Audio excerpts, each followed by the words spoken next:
birthday to you. Happy birthday, dear Nana.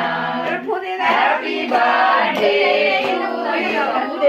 Tarapith থেকে আসার সময় আমি একেবারে কেকটা নিয়ে বাড়িতে ফিরি। আর এখন বাজে রাত্রি 10:30। সবাই ওর জন্য ওয়েট করছিল যে ও কখন আসবে, আর সবাই ওর কাছে আসবে, ও কেক কাটবে। আজকে জন্মদিনটা ওর ঠিক জন্মদিন বলে মনেই হচ্ছিল না। এখন ওর মনে হচ্ছে যে হ্যাঁ, আজকে আমার জন্মদিন। সবাইকে পেয়েও খুব খুশি, মানে জন্মদিনে কেক কাটবো, সবাই আসবে, সবাই ওকে উইশ করবে, সবাই মিলে আনন্দ করব, এটাই ও চেয়েছিল। আমরা গিয়েছিলাম পুজো দিতে, সেটা আমাদের ভালো লাগা, কিন্তু ওর ভালো লাগা হলো এটা, কেক কাটবো, সবাই আসবে। তারপরে এত টায়ার্ড হয়ে গেছে না, ও এসে পুরো শুয়ে পড়েছে, ঘুমিয়ে মানে যাচ্ছিল। আমি ওই জন্য বিছানাতেই ওর ডিনারটা নিয়ে এসে ওকে খাইয়ে দিচ্ছি। দেখো না, ঘুমিয়ে একদম চোখ ছোট হয়ে গেছে, আর মানে খেতেও পারছে না, এরকম একটা অবস্থা। তো যাই হোক, আমি এখানেই আজকে শেষ করছি।